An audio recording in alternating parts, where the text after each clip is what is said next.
Hello, hello. So on page 34, we have a little bit of an extension to our discussion on KSP and solubility. We can use that molar solubility or that X value we learned about to determine how much will dissolve. So again, that molar solubility, which is our X that we solve for in those KXP expressions, can be used to tell us how many grams of a solid will dissolve in a given quantity of water. So let's go ahead and take a look at what that looks like. So on number 1, we want to know how many grams of the iron 2 hydroxide can dissolve in 500 milliliters of water given its KSP value. Well, that X or that molar solubility tells us how much of our compound can dissolve in moles per liter. In this problem, if we solve for our X using our KSP expression, we will find how many moles of the iron 2 hydroxide can dissolve in 1 liter of water and use what we know about molarity to find our grams. So let's start with finding that molar solubility.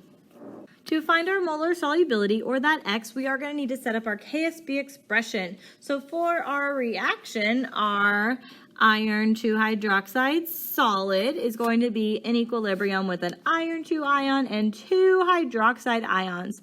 So then when we write that KXP expression, we know that if it's just one single iron, it's going to have a concentration of X.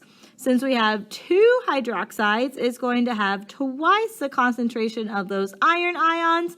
And because of that square in our KSP expression, we still have to keep it squared here. That KSP value is given to us, 4.87 times 10 to the negative 17.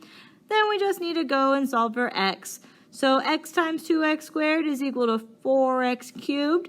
Divide that KSP by 4 and take the cubed root. That gives us our molar solubility of 2.30, keeping our 3 sig figs times 10 to the negative 6. Well, molar solubility, or that X, tells me how many moles of the iron 2 hydroxide will dissolve in 1 liter of solution. So we can use our molarity equation, which is moles per liters. We know that that X, or that molar solubility, equal to our number of moles per our liters in the problem, which is 500 milliliters or 0.500 liters, keeping our correct number of sig figs. So then from here, we can take that molar solubility, multiply by our 0.5 liters, and solve for our number of moles. Once we have our number of moles, that's our moles of iron 2 hydroxide dissolved in our half liter. So then we can just go and convert moles to grams using our molar mass. Our mass is 89.866 grams.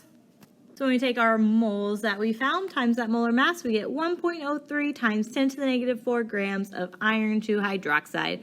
And that is how many grams of our solid can dissolve in that 500 milliliters of water.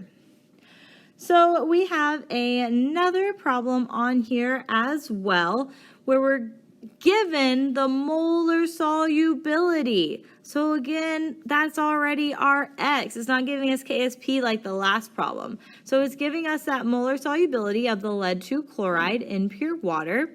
So first thing we want to do is write that equilibrium constant expression. So I'll let you try that out on your own.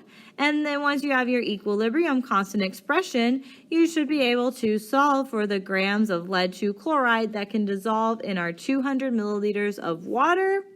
And then go ahead and think about what we could do to increase the amount that would dissolve.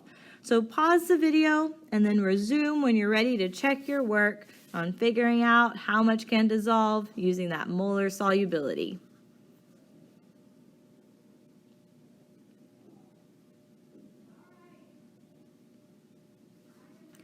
So when we write that KSP expression for the dissolving of PbCl2, when PbCl2 dissolves, it's going to be in equilibrium with its ions, lead 2 plus and 2 chlorides. So for our KSP, we will have our lead value, so the first power, and our chloride ion concentration to the second power. Again, we never include those solids in our equilibrium expression. So then we want to know how many grams of our PbCl2 can dissolve in 200 milliliters of pure water. Well, this problem already gave us our molar solubility.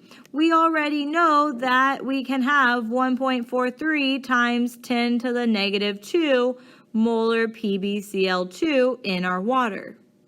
That's per 1 liter though. We don't have 1 liter, so we can use our molarity equation to solve for the moles in just our 200 milliliters. So that molar solubility is equal to our number of moles over 0.200 liters, keeping our 3 sig figs because of that decimal at the end there. Give us our 0.00286 moles of PbCl2. We just need to go and convert our moles to grams using molar mass. When you multiplied by that molar mass, you should have found that 0.795 grams of PbCl2 would be dissolved in that 200 milliliters of water. So we could also make a couple changes to increase the amount of the PbCl2 that would dissolve. So a couple things we can do. Generally, when we increase the temperature of a solution, more of a solid solute is able to dissolve. The second thing we can do is increase the volume of our water. And more water will be able to dissolve more stuff. So both of those things would be viable solutions to dissolving more PbCl2.